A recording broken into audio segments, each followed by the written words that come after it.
Happenings of Hugs, a neuroscientific guide to employing embraces. Hugging seems simple, doesn't it? I mean, we could break it down a little. You see your loved one in front of you, form an embrace, and then give him a good squeeze. But not unlike J-Lo and Ben's relationship.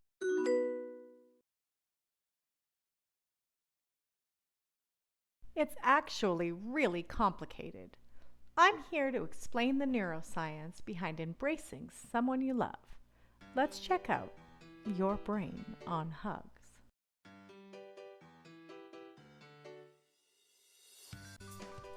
See, embrace, squeeze. Neuroscience breaks it down much further than that. Here's a little overview. First, your visual system detects an incoming hug.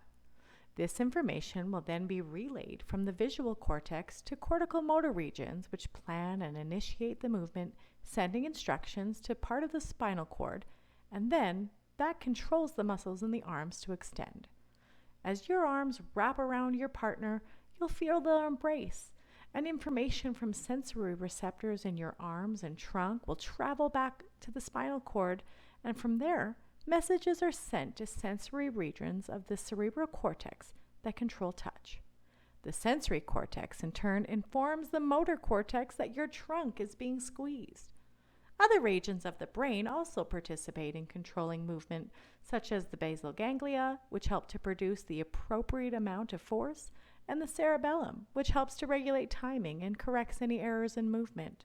And then, right in the middle of your brain, a whole bunch of other really lovely stuff happens, but we'll get into that later. Let's go back and focus on the details of what's going on when your eyes see your loved one. Hug at first sight? Take a deep breath. Things are about to get complicated. The visual pathway begins with light entering the ocular bulb and being focused onto a layer of photoreceptor cells at the retina. They convert light into electrochemical signals. Signals from the photoreceptor cells pass through a network of interneurons in the second layer of the retina to ganglion cells in the third layer.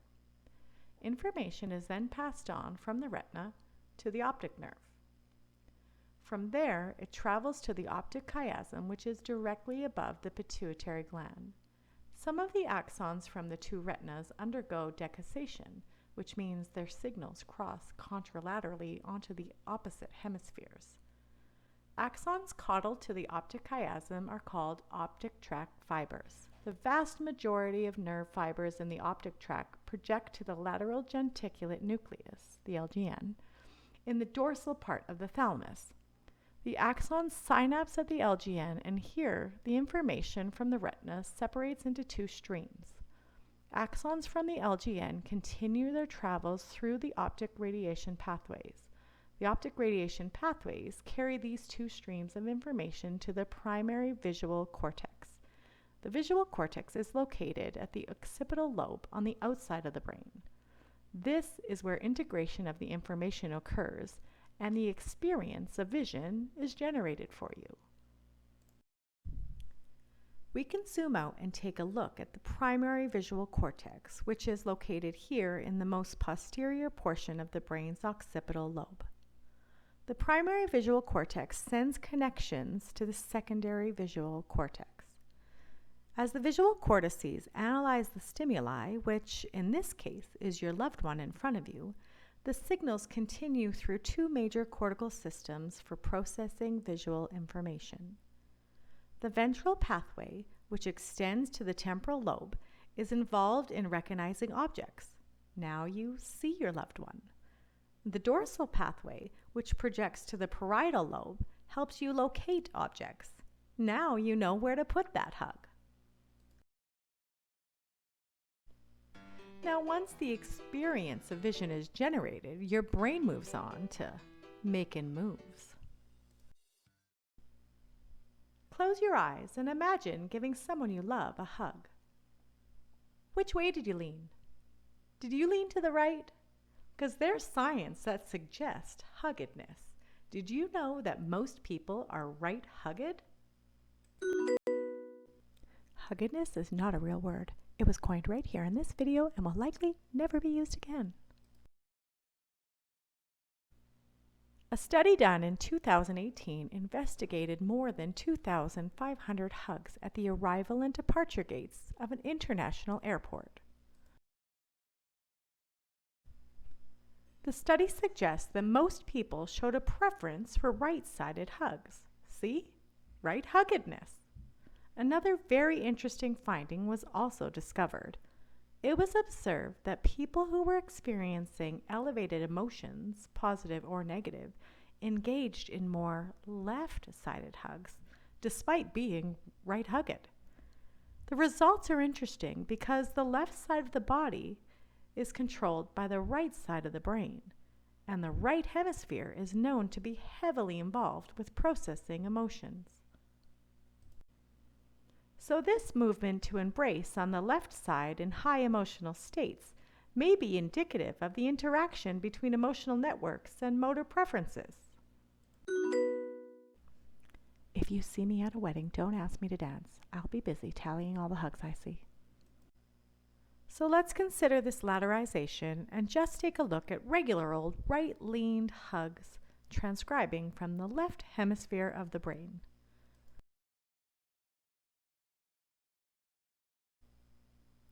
You may already be familiar with these parts of the brain.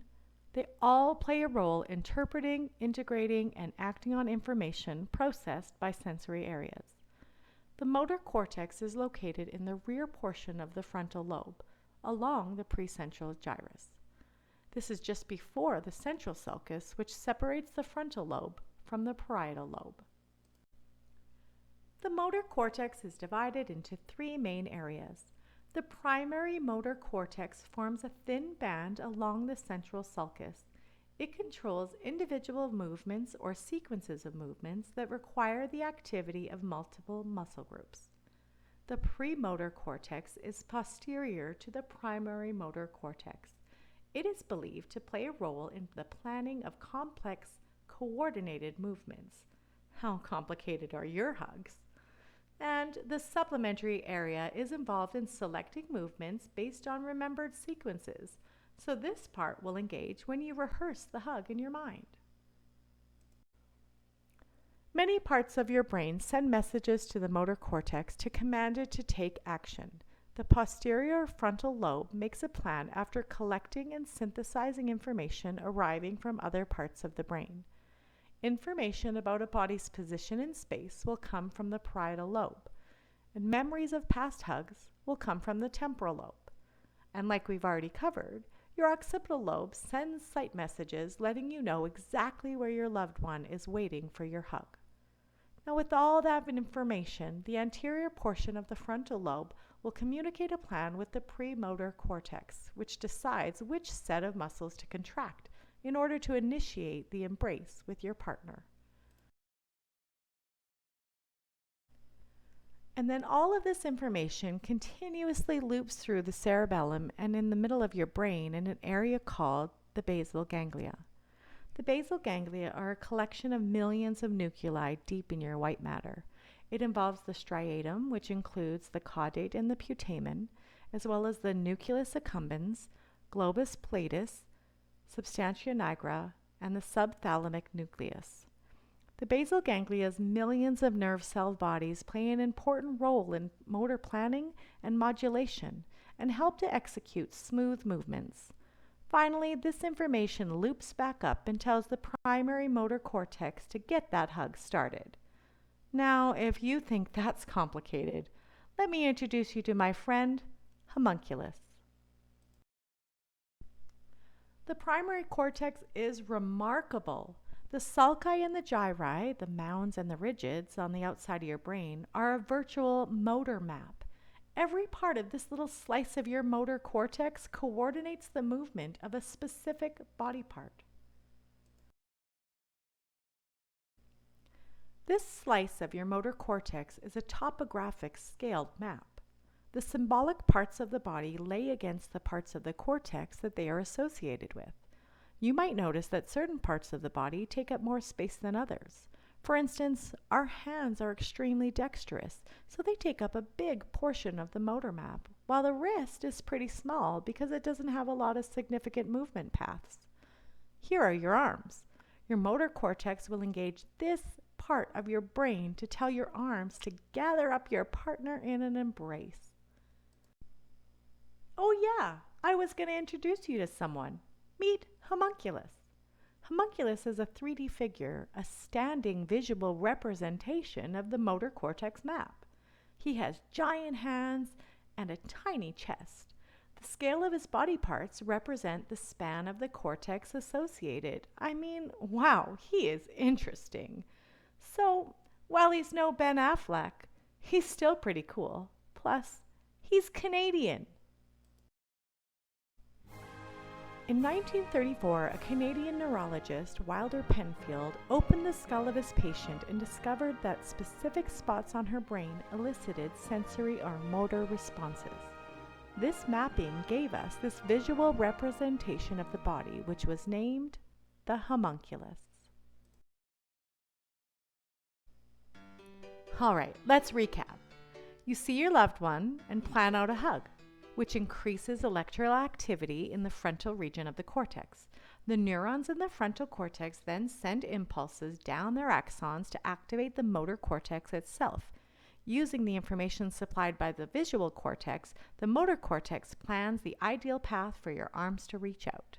The motor cortex then calls on other parts of the brain, such as the central gray nuclei and the cerebellum, which help to initiate and coordinate the activation of the muscles in the sequence. Now, let's see how your body sends those signals down bundles of axons in your spinal cord to your arms. Here's that sagittal section of the brain that we've been looking at. Segment A is where the homunculus lives, the motor cortex. And this is the cortical spinal tract of the pyramidal system. This is the path that carries movement-related information from the motor cortex to the spinal cord. We're going to take a look at how the motor cortex passes information down this cortical spinal tract through these cross sections of the midbrain and down to the spinal cord. First, the motor cortex, with help from the basal ganglia, will program your hug using the different pathways. As the primary motor axons travel down through the ventral medial motor pathways and the cerebral white matter, they move closer together and form part of the posterior limb of the internal capsule. The upper motor neurons descend through the brainstem, which includes the midbrain, pons, and the rostral and caudal medulla, where the fibers form two bundles known as the pyramids. Most of the fibers in the corticospinal tract decussate to the other side of the brainstem in a bundle called the pyramidal decussation. The axons then travel the spinal cord as the lateral corticospinal tract down to the lower motor neurons. All right, from the top, to recap simply, the motor cortex, the cerebellum, and the basal ganglia will communicate to send messages down the spinal cord to activate specific groups of muscles, like your loving, hugging arms. So now that you've engaged your arm muscles, let's make them squeeze out a good hug.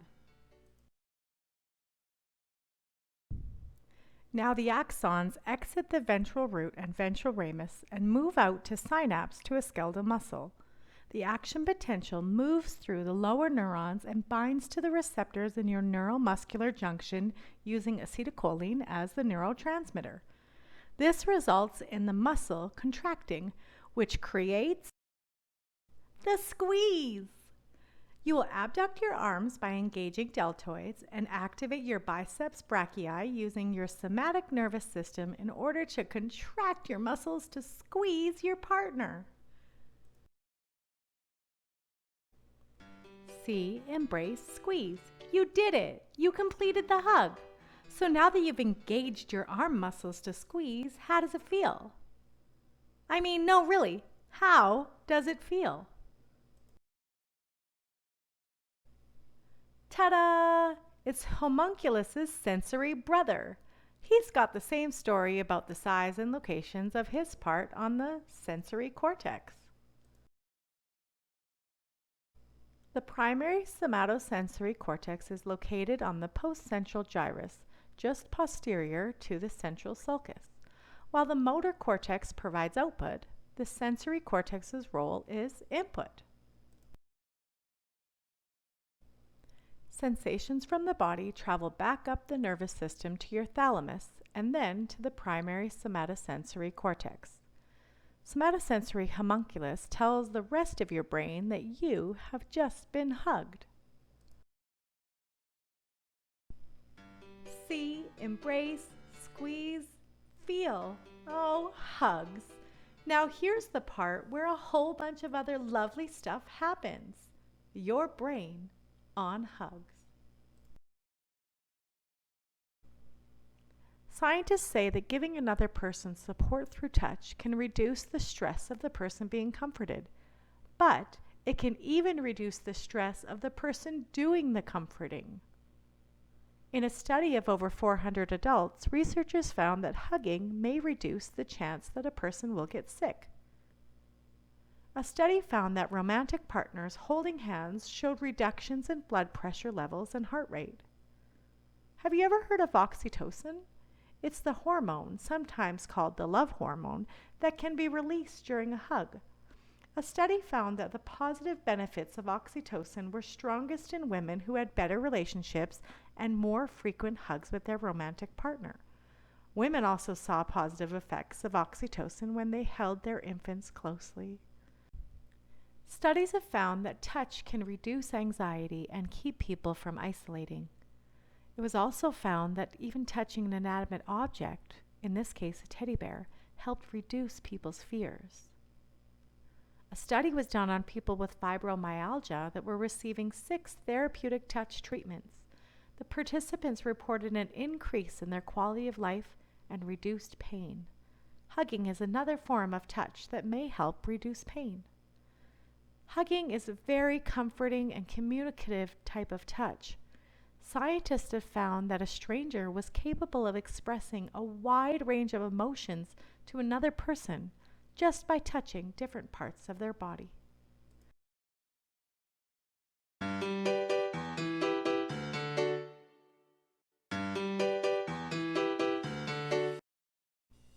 So there you have it. Though it got complicated, it came together in the end, just like, you know. A complete neuroscientific guide to empowering embraces, the happenings of hugs. Now get out there and start squeezing your loved ones.